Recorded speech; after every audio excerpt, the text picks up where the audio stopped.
Charlie 6. We are observing and crossing the 260 of Lima at 31 miles west. Level is 10,700, velocity. In October 1996, a state-of-the-art passenger jet careens out of control for 30 horrific minutes, then crashes into the Pacific Ocean. I've got it! I've got it! Climb Aero Crew 603. We're gonna turn over!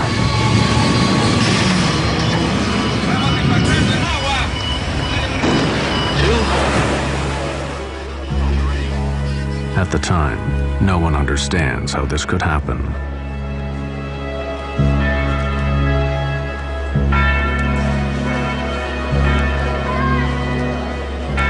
The answer to the mystery may be found in the aircraft's black box flight recorder. The story investigators uncover is how a simple human error set off a chain of events that ended in tragedy.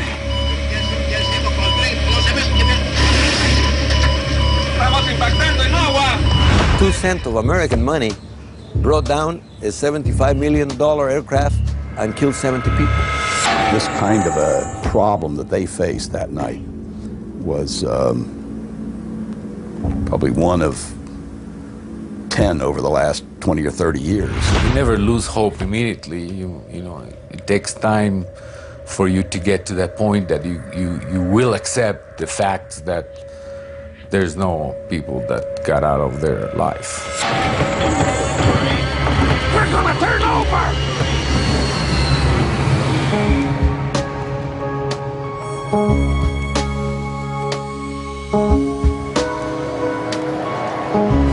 Lima, Peru. Jorge Chavez International Airport.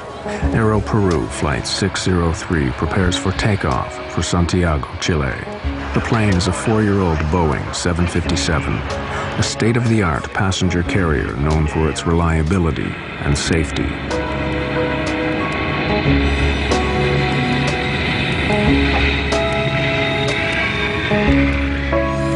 Aero Peru 603 is flown by 2 of the national airline's best pilots, Captain Eric Schreiber, 58, and First Officer David Fernandez, 42.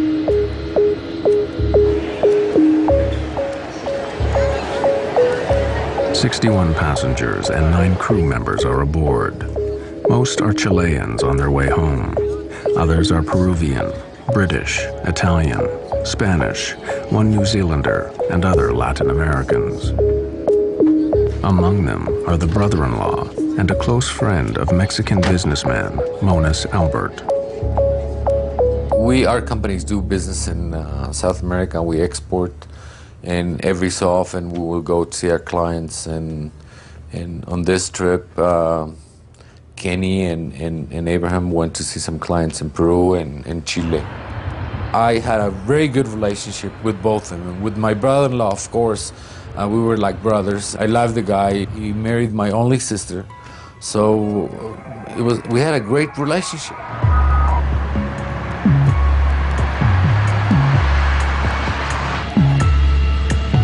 Checklists are complete. First Officer Fernandez hails the tower. Lima Tower, Aero Peru 603, runway 15, ready for takeoff. Aero Crew 603, use noise abatement. Wind calm, ready for takeoff on runway 15.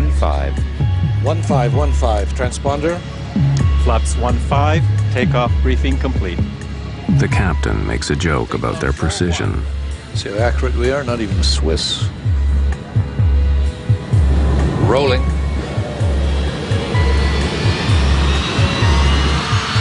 The Aero Peru 757 is among a new generation of computer-controlled aircraft in which pilots are trained to rely on a central data system designed to reduce errors, both mechanical and human.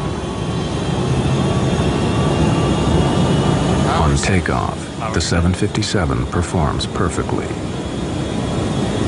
80 knots. Check. V1, rotate. V2.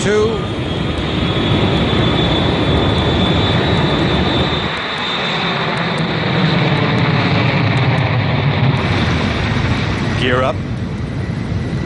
All right. right. Within moments, the pilots get a very unusual reading. 2 plus 10. The altimeters are stuck. The altimeter indicates the height of the aircraft off the ground. It reads 0, though they were obviously flying. The altimeters have stuck. Yeah. All of them. This is really new. Keep V2 plus 10. The 757 is equipped with 3 altimeters, 1 for pilot, 1 for co-pilot, 1 backup. All 3 are dead. Then they lose another crucial instrument, the airspeed indicator. The speed. Eh? The speed. What's going on? We're not climbing. No, I am climbing, but the speed. Hold it. Maintain speed. Aero Peru 603 leaves the lights of Lima out toward the Pacific Ocean. With no airspeed or altitude instruments, the pilots are now flying blind. The air traffic controller in Lima maintains contact with the plane, noting its altitude and course. He does not hear when the pilots get a new, minor warning that they must adjust the rudder which steers the aircraft left and right. 603. We are descending. Rudder ratio. That's strange. Turn to the right. Alan McLeod is a veteran Air Canada pilot. They got a rudder ratio warning, which consists of an amber light that would come flashing on there with a little beeping horn and a message on this engine crew alerting system saying rudder ratio. That's just a system that reduces the amount of rudder the airplane has that can be used as the airplane accelerates and goes faster and faster. Because it was sensing wrong or improper information, it sensed a fault, so it gave a warning to the crew. The erratic warnings are being generated by the plane's central computer, but the pilots cannot understand why. Then, the dead altimeters spring to life. Climb, climb, climb, climb. I am. Climb. You're going down, David. I am up, but the speed. Yeah, but it's stuck. Mach trim, rudder ratio. Climb, climb, climb, climb, climb. Set heading 100. Well, now you're... It's okay on this heading. Set the climb thrust. Center autopilot in command. Suddenly, altitude readings return to normal, but each passing moment takes them further into the dark night.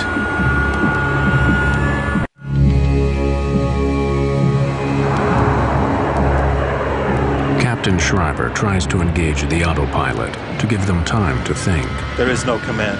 The autopilot requires identical data from 2 of the aircraft's 3 flight control computers. But Schreiber's instrument readings are so different from those of Fernandez, the autopilot disengages.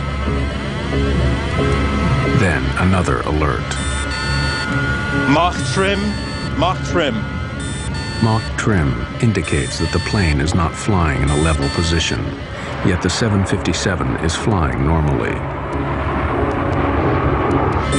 Let's go to basic instruments. Everything's going to hell. Mach speed trim is a system that trims the airplane. It changes the angle of the horizontal stabilizer in the back end of the airplane, and that has to be changed as the airplane accelerates to a higher speed. It was getting false indications, so they got a warning that they had an overspeed, which of course they didn't. That warning would consist of, again, the master caution and a master warning, which is a red light associated with an oral warning as well. Despite confusing warnings and no autopilot, the aircraft is controllable. If necessary, Schreiber could keep the plane aloft for hours, but he decides to land. He instructs his first officer to declare emergency. We are in an emergency. Aero Peru 603, Lima. We are declaring an emergency. We have no basic instruments, no altimeter, no airspeed indicator. Declaring emergency. Receive. Altitude? We don't have. We're up to 1,000 feet, approximately 1,700. 603. Confirm if possible if you can change your frequency to 119.7 to make sure you can receive radar instructions. Just 60 kilometers from Lima, the pilots of Aero Peru Flight 603 are flying without instruments, hoping the tower can help bring them down alive.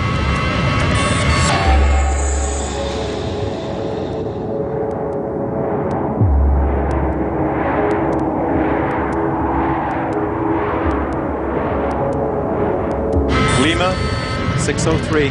Aero Peru. 603, Lima. We request vectors for ILS. Runway They 15. seek the runway with the help of a guidance transmitter called the Instrument Landing System, or ILS. The ILS provides information on their course, while altitude information comes from the aircraft's transponder. Affirmative. Maintain present altitude. What level do we have?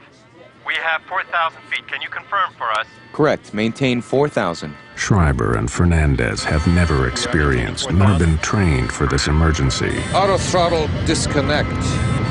Really, we don't have any control. We don't have any control, not even the basics. Let's see. Check everything. The airplane was controllable, but you first have to diagnose what's wrong. And it's very easy from 20/20 hindsight, sitting here in a chair on a nice sunny day, to say, this is what he should have done. But in the cold, dark night with bells and whistles going off, it's very difficult to analyze conflicting information that you're getting. This kind of a problem that they faced that night was probably one of 10 over the last 20 or 30 years that has been similar to this.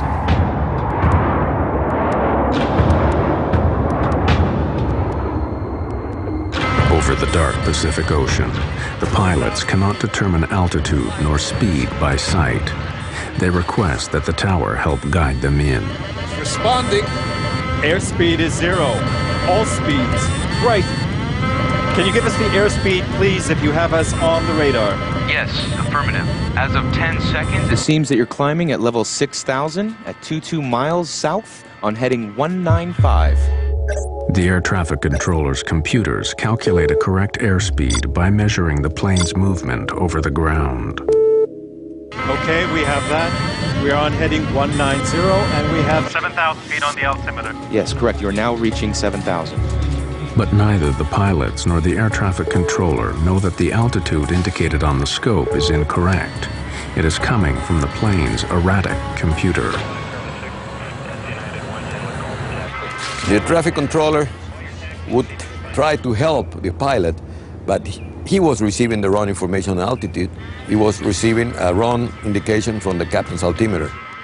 The reason the air traffic control system was transmitting improper altitude readout information to the airplane was because the airplane's altimeter, through the air data computer, would send the indicated altitude that the airplane was experiencing down to the radar unit, and of course it was incorrect, and they would read it off their readout down in the air traffic control center and transmit it back to the pilots, and of course it was incorrect because they were getting incorrect information to begin with. Investigators would later discover that Aero Peru 603 was drifting downward, while the altimeters showed them at a near constant 10,000 feet. And the passengers are as yet unaware of the drama unfolding in the cockpit. Avoid large or abrupt radar inputs. If normal left hydraulic system pressure available, 5 minutes after takeoff, Captain Schreiber orders Fernandez to scan the flight manual for some explanation of the warnings. Yes, crosswind. Do not attempt an auto land. In Lima, the air traffic controller continues to guide Aero Peru 603 back to the ground. Aero Peru 603, we are observing you now at level 9,200. What is your heading now? We're heading level 205. Affirmative. You are turning slowly to the right, correct? No, we are maintaining course to stay away from the coast. With incorrect altitude information being transmitted from the aircraft to the tower, they do not know that the plane is descending. Your distance is 30 miles. Do you want a heading to proceed to the localizer, correct? Correct. We're going to suggest course north 360. 360. We have problems here reading the instruments. You're going to have to help me with altitudes and airspeeds. If it is possible. Okay, received. Let's go. The approach is set. The 757's computers send critical warnings, information that the pilots are trained to obey, but cannot trust. Let's try to make a descent on this heading. It's climbing. The airspeed plummets to below stall speed and then races up again. Let's go down to 10,000 feet. Why does the speed go away so fast? Could it be the real speed? That's what worries me. No, I don't think so. Can you verify our speed, please? 320 is indicated. We have 350, but The engines are on idle, but we keep accelerating and accelerating. Okay, received. Nerves are now stretched tight. You can imagine the pilots, they're flying there. They don't have a true indication of the speed. They're obviously trying to fly the airplane and changing the attitude up and down. That in itself will change an indication of airspeed, although it was incorrect. Both pilots were really confused. They didn't know what to do. They didn't know how to act. And they did unhuman efforts to save the aircraft. But, I mean, they were really tired and of all the work and all the confusion and all the alarms. Fernandez suggests that they try the speed brakes used to rapidly slow the aircraft. Extend the speed brakes. For a moment, it appears to be working. Then, another warning. All three indicators are fine on speed. Fine on overspeed. Overspeed means the plane is flying too fast. The pilots cannot believe it, but the warning adds to their confusion. They are forced to choose, speed up or slow down. The lives of 70 people are in their hands.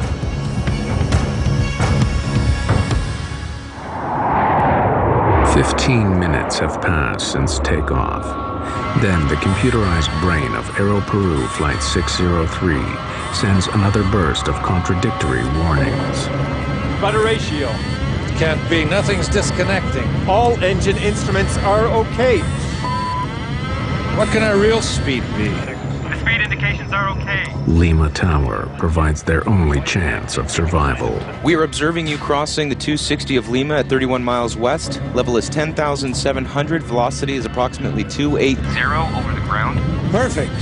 The controller's altitude reading is incorrect. Junk information being generated by the 757's computers and radioed to the tower. Overspeed.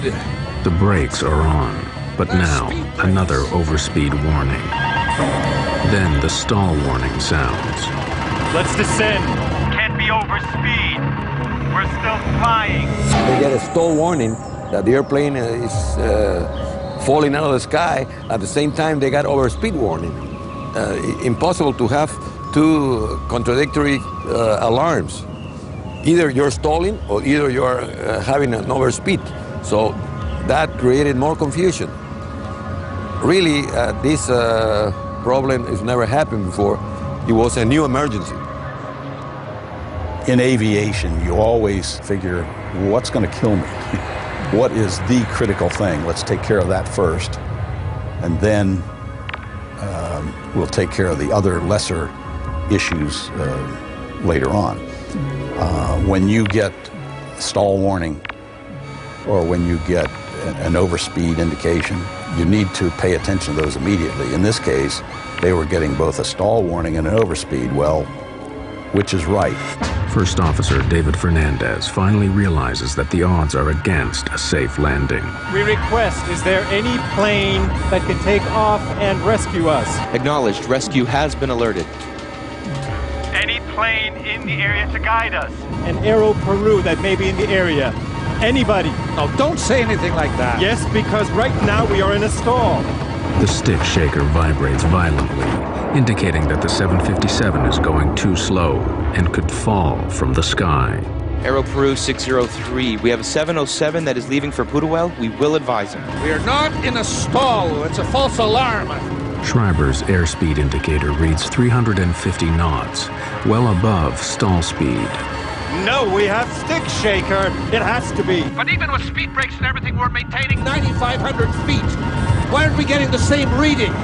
When the airplane is slowed up to a point in the air that it can no longer sustain itself in flight, it stalls. The wing stalls or stops flying. There's a warning system built into the airplane that tells the pilots when that's happening. It's known as a stick shaker, along with a voice warning, which we just heard. When the stick shaker goes off because the airplane is slowed down too much, you get a warning like this, where the control column is shaking and vibrating, along with the voice warning saying that the airplane is stalling. And of course, the pilots would go into the aircraft stall recovery procedure at that point. In the battle between man and machine, the deranged 757 is winning. The pilots have no sense of where they are or how high. They have gradually been descending, now to just 300 meters over the sea. Lima Tower, misguided by Aero Peru's 603's incorrect transponder, reassures the pilots that they are at 10,000 feet. Aero Peru 603, you are now flying on course 120. We observe you to be at level 10,000. Your speed is approximately 220 and a distance from Lima of 33 miles to the northwest. The 707 will be ready in 15 minutes to fly west to help you. The pilots have failed in their attempt at a landing. The best hope now is that another aircraft can get airborne and guide the 757 back to the airport. To have another aircraft come alongside and formate, or you formate on it, would have been one way of recovering from this abnormal situation. However, we must remember that the flight was at night and darkness. The pilots may or may not have had any formation flying training, but that would have been one way to resolve the problem quite well, actually. Terrain. Too low terrain. What's happening? Too low terrain. Now the pilots receive the most terrifying warning of all. It is called the ground proximity alarm, meaning a collision with the Earth is imminent. Still, the tower tells them they are at 10,000 feet. We have the terrain alarm and we're supposed to be at 10,000 feet? According to the monitor, you have 105. Too low terrain. There is no checklist for if you have these 7 or 8 warnings going off, which they did, and they couldn't shut them off. It's a very rattling experience. I could play that tape for you, and you hear those things: whoop whoop, pull up, terrain, terrain, and all of these things going off, and the stick shaker. Brrr. It's a very unnerving environment. All the computers are going crazy here. Schreiber turns the aircraft toward the sea, away from a possible collision with a mountain or skyscraper. Too low terrain. Too low terrain. Despite the erroneous warnings, the terrain alarm is correct. There's a system on board the aircraft called the ground proximity warning system, and it senses a rate of descent in the airplane. The irony of the situation was they were getting warnings from that saying too low, terrain, terrain, too low. That probably, in all probability, was a true warning. But because they'd been subjected to so many warnings and ongoing false warnings, and horns, bells, and whistles, that they didn't really, I don't think, react to that too seriously.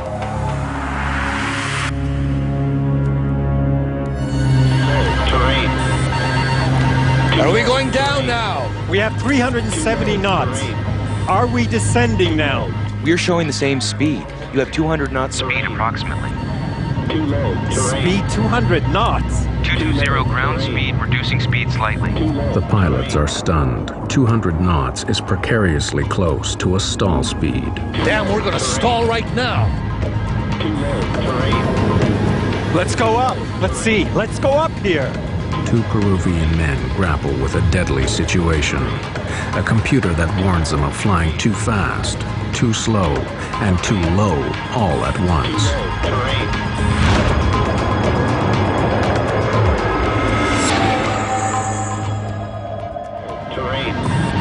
Schreiber Albert decides to risk a second attempt at landing, seeking the signal, known as the ILS, to guide the aircraft to the runway.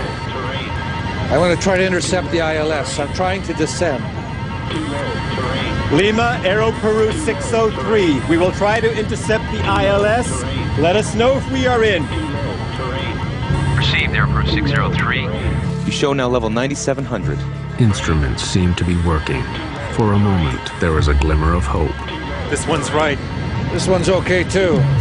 The air traffic controller attempts to raise the pilot's spirits with good news. Stand by to verify speed. The 707 is about to take off. It is on taxi. Confirm our speed. It is very important we do not have any speed indications on board. How can we be flying at this speed if we're descending with engines on idle? Give me the altitude, please. Yes, you are maintaining 9700 according to the scope, sir. 9,700? Yes, correct. What is your indicated altitude? Do you have any visual reference? 9,700! But it is indicating too low terrain. Are you sure you have us on the radar at 50 miles? Hey, look! With 370, we have 370 what? Do we lower gear? Aero Peru 603, Lima. What do we do with the gear? Suddenly, they realize the awful truth. We're hitting water! Pull it up! Climb Aero Peru 603. If you need to, pull up. For 20 seconds, the pilots struggle for altitude.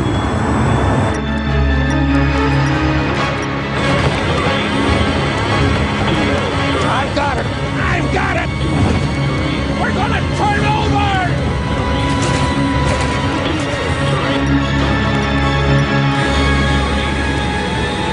Aero Peru 603, Lima.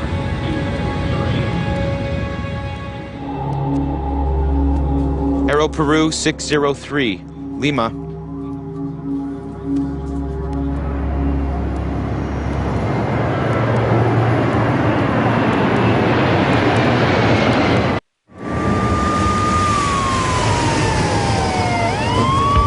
The next morning, Mexican businessman Monas Albert learns that an Aero Peru flight has crashed. 5 minutes after takeoff, the crew informed the tower that they were having an emergency and they requested clearance to return to Lima. During the process, contact with the aircraft was lost at 0110, with the latest position of the aircraft being 50 miles north of the city of Lima. About 6 o'clock in the morning, I got up and turned on the news channel, and I heard there was a crash, an airplane crash of Aero Peru, but the news mentioned New York to Lima. Rescue operations are underway by authorities. The aircraft was carrying 61 passengers and 9 crew members. His brother-in-law and his business partner were on Aero Peru 603. So I went to the shower and didn't pay a lot of attention. But when I came out, they corrected the news and they said from Lima to Santiago. And I knew in that plane Kenny and Abraham were flying.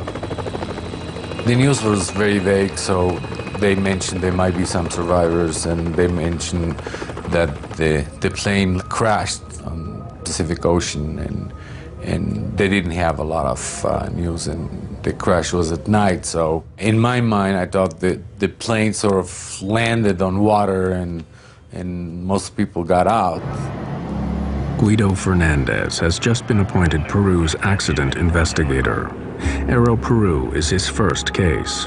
The co-pilot, David Fernandez, is his nephew. I was in bed. It was about 4:30 in the morning, and they called me. Your nephew is lost in an airplane. They asked me, how do you feel that your nephew was a co-pilot? My gosh, I feel very bad, but I'm a professional. I have to do a job. I have to comply and complete my duty. So that's what I did. Fernandez rushes to the crash site in a Navy helicopter. It is clear there are no survivors. 9 bodies are floating in the debris. The rest sank with the 757.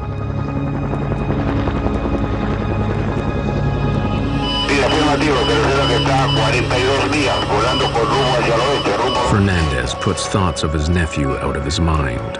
His job is to retrieve the aircraft's flight data and voice recorders to determine what happened. He needs help.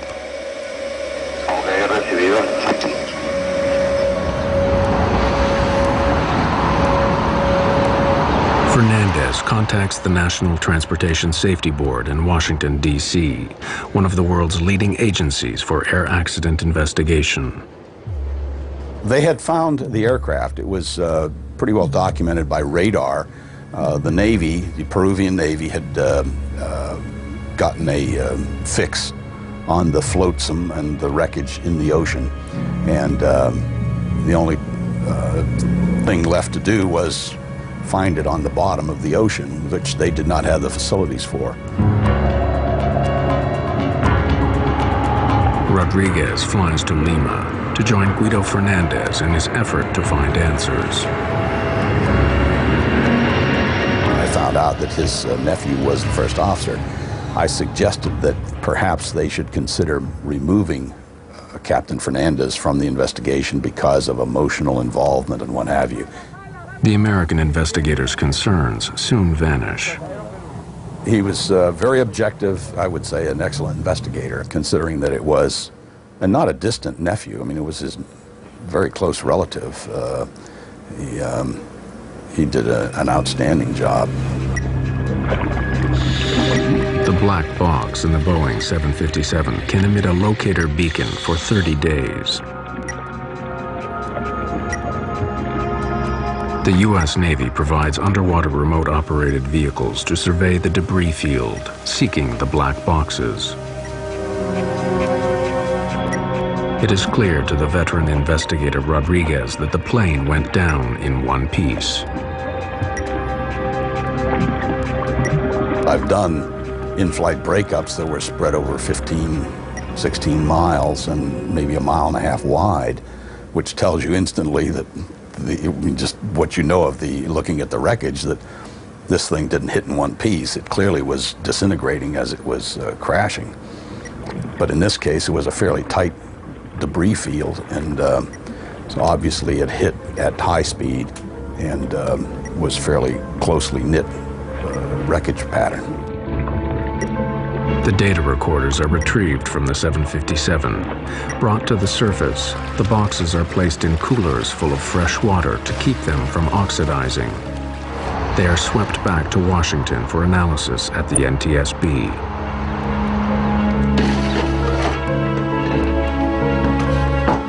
The cockpit voice recorder might offer the evidence investigators seek. Every word spoken by pilots Schreiber and Fernandez, and every unnerving alarm, is recorded on audio tape. The recorded voices are faint, sometimes hard to make out, but the chaos in the cockpit rings through with chilling clarity. Too low terrain. Too low terrain. Too low terrain.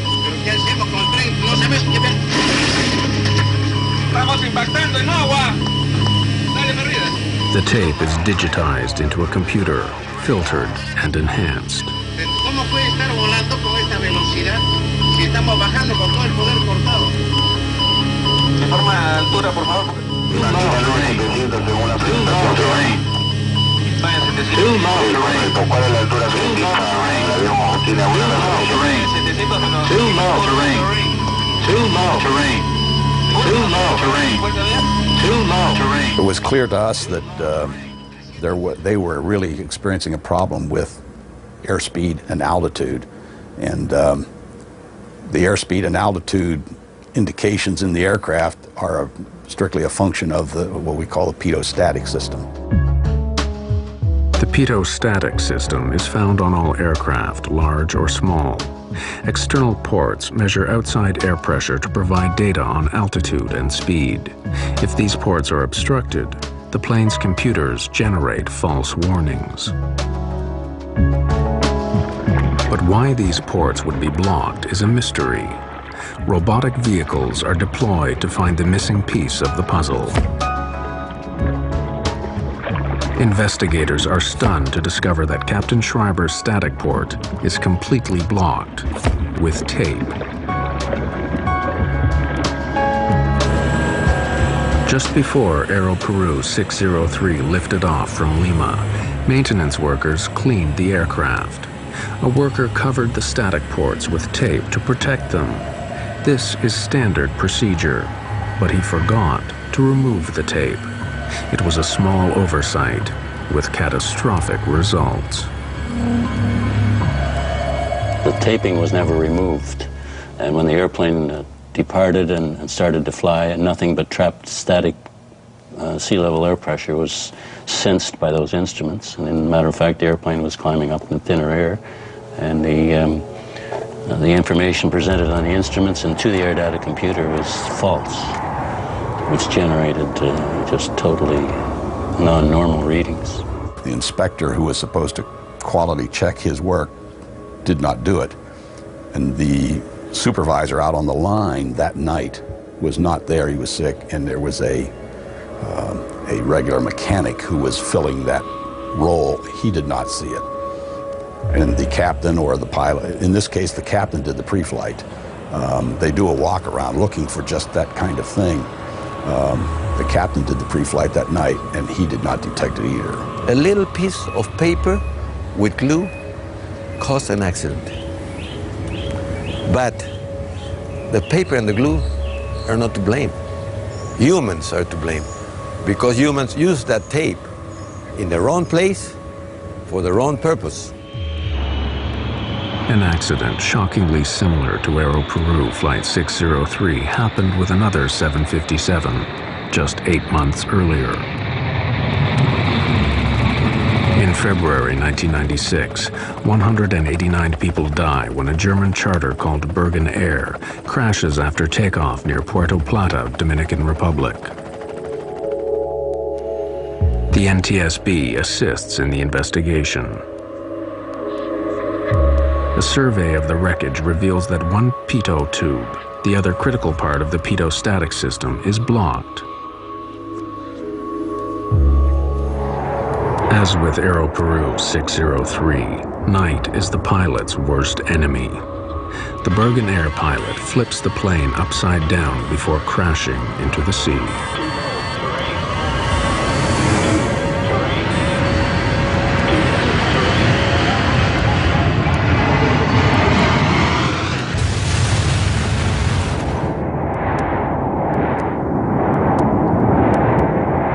Bulletins are immediately issued to all airline carriers about pitot-static problems.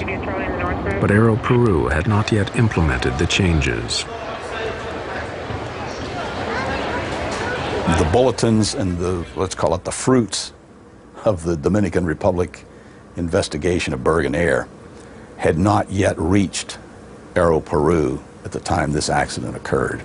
The Peruvian government very correctly made a point of that in their report on the accident, saying that they should have given more impetus to those recommendations to get them out to the industry quicker.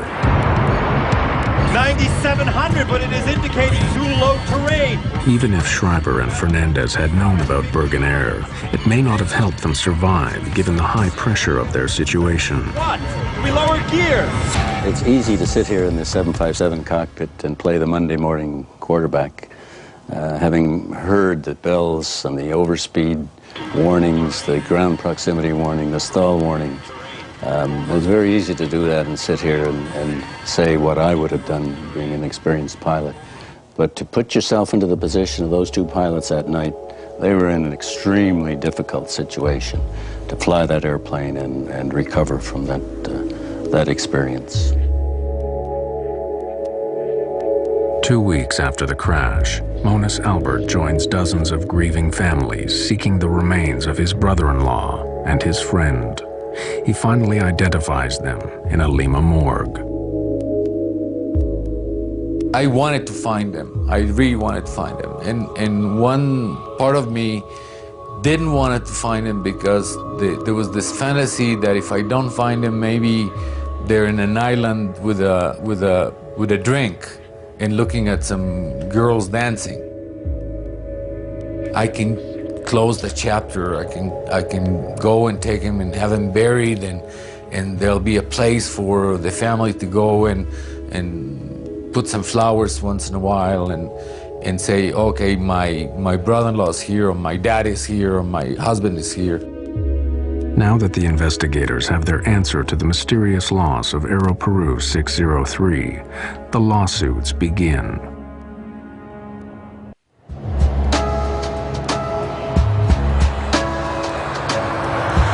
In November 1996, a Miami lawyer takes the case on behalf of 41 passengers and crew, arguing that Boeing is liable for the accident.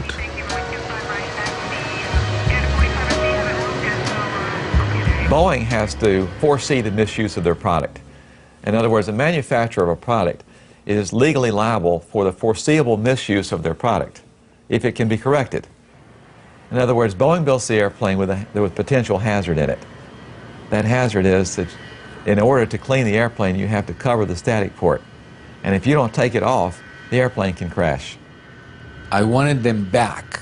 And since I couldn't get them back, at least I wanted the wives of the victims to get compensated. How much is that worth? I don't know. I didn't know. Abraham had 3 daughters, and now they don't have a father. So what is the compensation? The best compensation, if can be done, is get them back. Give them life back again. But because that is not possible, then the other possibility is to get a monetary compensation. And then you fight for the best compensation you can get. Boeing argues that Aero Peru is at fault, not at 757. An Aero Peru worker forgot to remove tape from over the static port, which is marked with clear warnings. Boeing also blames Captain Eric Schreiber. It was his job to visually inspect the aircraft before taking off. But investigator Richard Rodriguez can understand how Schreiber overlooked the tape on the static port. One of the reasons is it's very high. It's about maybe 15, 17 feet up in the air, and at night with a flashlight, and this happened to be duct tape, which you're not supposed to use. They specify the tape, and it was duct tape, which is silver, so it would not distinguish itself against the background of the fuselage of the aircraft. So basically 3 or 4 people failed to detect the tape on the aircraft prior to departure. As the search for blame continues, the worker who taped the ports is jailed for negligent homicide. Lawyers, you know, sometimes they confuse matters, and they send a guy and ask people questions and ask questions, and the one that stuck the tape was the painter.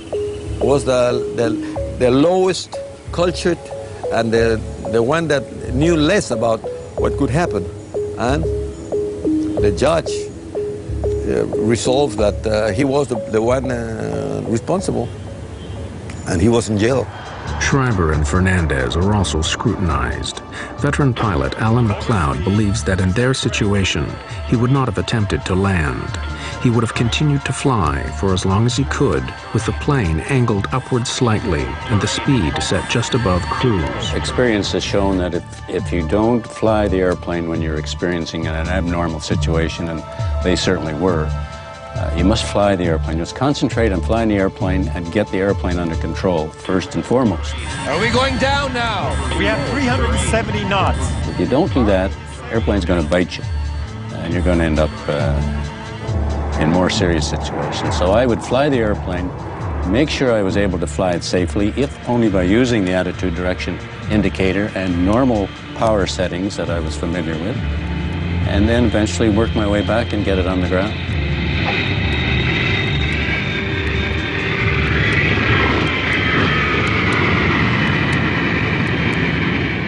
In 1999, Boeing and Aero Peru decide to settle the lawsuits out of court. Families and loved ones receive an exceptional settlement, averaging $1 million US per victim. The damages are high because of the terrible way the victims of Aero Peru died. We were able to show that a lot of the people were alive. In a crash like this, a lot of the people would survive the crash and then died of drowning. There was no question in our minds that the people suffered terrible terror and pain when this happened to them. They were horrified. They were awake. They knew what happened. The disaster helped sink Aero Peru. Combined with increased competition and rising debt, the national airline goes bankrupt in 1999. Boeing increases training on pitot-static problems and issues new regulations and approved static port covers. Since 1996, there has not been another pitot-static failure like the one on Aero Peru 603. The designers of these products and the manufacturers of the products, I know that they have to take safety into account. They have to, of course, they do that because they know it's the right thing to do. But they also know that if they don't do it, there's going to be somebody watching them that's going to investigate it, that's going to find out why it happened, and that they're going to be accountable for what they do wrong. And that if they don't take into consideration safety, they're going to have to pay for it. The case is settled, and the airline industry moves on. Such is the world of commercial aviation. But it is little consolation for those whose lives were scarred forever by an insignificant piece of tape. Suddenly, you say that guy doesn't exist anymore. It's very hard to swallow that. It's very hard to understand. And it took me a long time to accept. So the memory is still there, and it will be there for a long time. I'm not going to let go. I don't want to let go.